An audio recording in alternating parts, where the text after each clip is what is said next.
सब कुछ झूठ हो सकता है, लेकिन भगवान के सामने बहाए आंसू नहीं। प्रेम का मतलब सिर्फ प्रेम नहीं होता। प्रेम का मतलब सम्मान और विश्वास होता है। वह सम्मान और विश्वास जो प्रेम से परे है। जब आप प्रभु के साथ जुड़ जाओगे तो आपकी परीक्षा आरंभ हो जाएगी। कुछ लोग इसे दुख समझते हैं तो कुछ लोग प्रभु की कृपा। छल, कपट, पाप का फल इसी धरती पर भुगतना पड़ता है। याद रखना, समय किसी को क्षमा नहीं करता। सफलता का मतलब ये नहीं कि आपको किसी दूसरे से बेहतर बनना है, बल्कि सफलता का मतलब है जो आप अभी हैं उससे बेहतर बनना। वो परीक्षा कठिन लेता है मगर सहन करने की शक्ति भी देता है। आपकी जिंदगी में कुछ नहीं बदलेगा जब तक आप खुद को नहीं बदलोगे।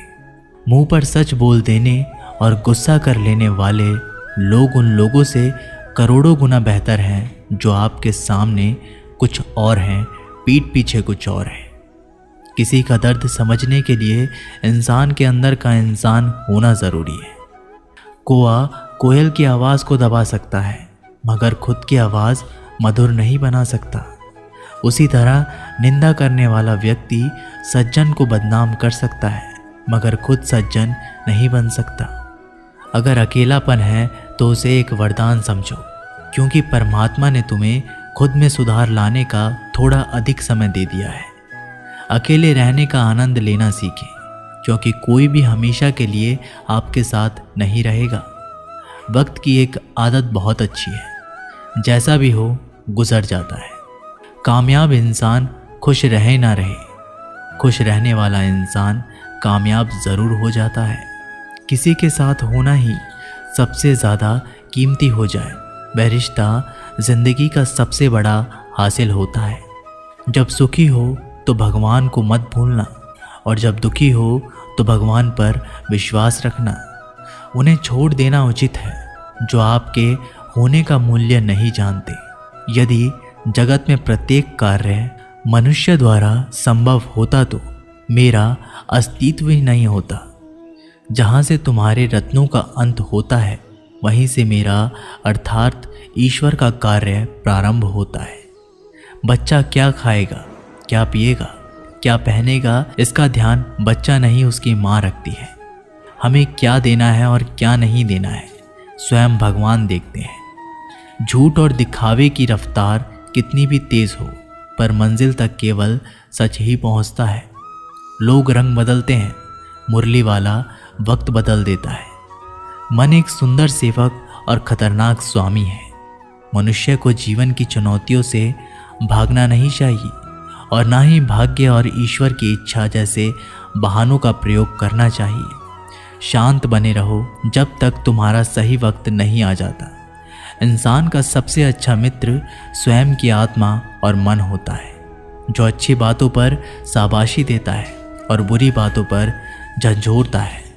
खाली हाथ आए थे और खाली हाथ ही जाओगे। जो आज तुम्हारा है कल किसी और का होगा। इसलिए जो कुछ भी तू करता है उसे भगवान को अर्पण करता चल। स्वास्थ्य सबसे बड़ा उपहार है, संतोष सबसे बड़ा धन है, वफादारी सबसे बड़ा संबंध है। छल करोगे तो छल मिलेगा, आज नहीं तो कल मिलेगा। जियोगे जिंदगी सच्चाई से, सुकून हर पल मिलेगा। उपवास हमेशा अन्न का ही क्यों, लोभ, लालच, घृणा, चुगली, क्रोध और गंदे विचारों का भी होना चाहिए। मन का संकल्प और शरीर का पराक्रम यदि किसी काम में पूरी तरह लगा दिया जाए तो सफलता अवश्य मिलती है। भाग्य के दरवाजे पर सर पीटने से बेहतर है कर्मों का तूफान पैदा करें। दरवाजे अपने आप खुल जाएंगे। क्रोध की अवस्था में भ्रम जन्म लेता है। भ्रम बुद्धि को नष्ट कर देता है। बुद्धि के नष्ट होते ही व्यक्ति का पतन हो जाता है। पानी मर्यादा छोड़े तो विनाश होता है, यदि वाणी मर्यादा छोड़े तो सर्वनाश होता है। किसी को धोखा देना एक कर्ज है जो आपको किसी और के हाथों एक दिन जरूर मिलेगा। कलयुग है हमेशा तैयारी के साथ ही रहना। मौसम और इंसान कब बदल जाए इसका कोई भरोसा नहीं। भगवान कहते हैं कि तुम मेरी ओर देखोगे तो मैं भी तुम्हारी ओर देखूंगा। तुम जिस भाव से मुझे याद करोगे उसी भाव से मैं तुम्हारे पास आऊँगा। बदला लेने के लिए मत सोचो, आराम से बैठो। जिन लोगों ने आपके साथ बुरा किया है अंत में उनके साथ भी बुरा ही होगा। इस दुनिया में जुनून जैसी कोई आँख नहीं है, मूर्खता जैसी कोई जाल नहीं है, नफरत जैसा कोई दरिंदा नहीं है और लालच जैसी कोई धार नहीं है। प्रसन्नता का कोई मार्ग नहीं है, बल्कि प्रसन्नता ही एक मार्ग है। अगर आप सही दिशा में हैं तो चिंता मत कीजिए, बल्कि उस दिशा में चलते रहिए। ऐसा करने से अवश्य ही आप अपने लक्ष्य को प्राप्त कर लेंगे। इस पूरी दुनिया में सबसे ज़्यादा कीमती है समय, इसलिए इसे बर्बाद ना करें, नहीं तो अंत में आपको पछतावे के अलावा कुछ नहीं मिलेगा। जिंदगी में अपनी तुलना किसी से मत करो। जैसे चांद और सूरज की तुलना नहीं की जा सकती, क्योंकि दोनों ही अपने अपने वक्त पर ही चमकते हैं। यदि किसी काम को करने में डर लगे तो याद रखना, डर संकेत है कि आपका काम वाकई में बहादुरी से भरा है। ख्वाब जिनके ऊंचे और मस्त होते हैं, इम्तिहान भी उनके ज़बरदस्त होते हैं, हौसले भी उनके कई बार पस्त होते हैं, लेकिन जुनून में वह मदमस्त होते हैं।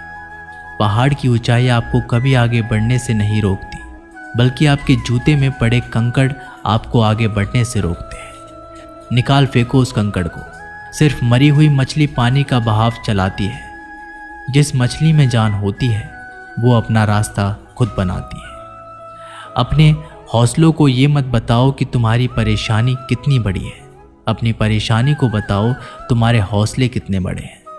सफल वो नहीं जो अपने दुश्मनों पर विजय प्राप्त करे, बल्कि सफल तो वो है जो अपनी इच्छाओं पर भी विजय प्राप्त करता है।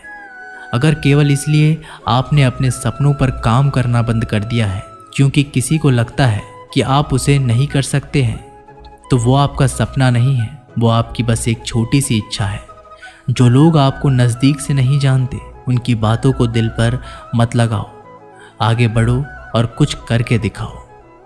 जिंदगी में अच्छे लोगों की तलाश मत करो, बल्कि खुद अच्छे बन जाओ। आपसे मिलकर शायद किसी की तलाश पूरी हो जाए। यदि आप उड़ नहीं सकते तो दौड़ो, यदि आप दौड़ नहीं सकते तो चलो, अगर चल नहीं सकते तो रेंगो, लेकिन हमेशा आगे बढ़ते रहो। एक बार गुरु ने अपने शिष्यों से पूछा, क्या आप जानते हैं हमारे अंदर एक बड़ा युद्ध निरंतर चलता रहता है। जब सारे शिष्य चुप रहे तब गुरुजी बोले, वास्तव में सबसे बड़ी लड़ाई हमारे अंदर दो भेड़ियों की है। एक काला भेड़िया जो क्रोध, ईर्ष्या, अहंकार, दुख, गलानी, लालच, चोरी, झूठ की भाषा बोलता है। दूसरा सफ़ेद भेड़िया जो आनंद, प्रेम, दया, विचार और सद्भावना की भाषा बोलता है। इसी लड़ाई के शोर में हम पहले से मौजूद मन की शांति भूलकर उसे कहीं और ढूंढने की कोशिश करते हैं। गुरु ने कहा है, हम में से कोई भी इस लड़ाई के शोर से नहीं बचा। ये लड़ाई मेरे अंदर भी चलती है और आपके अंदर भी। शिष्यों ने गुरु की बात ध्यान से सुनी और पूछा, गुरुजी, तो इस लड़ाई में जीत किसकी होगी? गुरुजी ने कहा, वही भेड़िया जीतेगा जिसे तुम खाना दोगे। खाना देने का मतलब है हमारे पास शक्ति है ध्यान देने की। हम जिस भेड़िए की बातों पर ध्यान देंगे वो बड़ा और ताकतवर होता जाएगा। इसलिए हमेशा क्रोध से पहले दया चुनना चाहिए, लालच से पहले उदारता, चिंता से पहले शांति और स्थिरता जुड़ी होनी चाहिए, और जलन से पहले सद्भावना को चुनना चाहिए। ऐसा करते करते हमारा मन अपने आप आनंदित रहने लगता है। जैसे शरीर को आराम दिया जाए तो वो खुद ठीक होने लगता है, वैसे ही जब मन को शोर से आराम मिलता है तब वो खुद व खुद निर्मल होता जाता है। तो दोस्तों, इस वीडियो में बस इतना ही। आशा करता हूँ आप लोगों को इस वीडियो से काफ़ी कुछ सीखने के लिए मिला होगा। हम मिलते हैं एक नई वीडियो के साथ, तब तक के लिए धन्यवाद।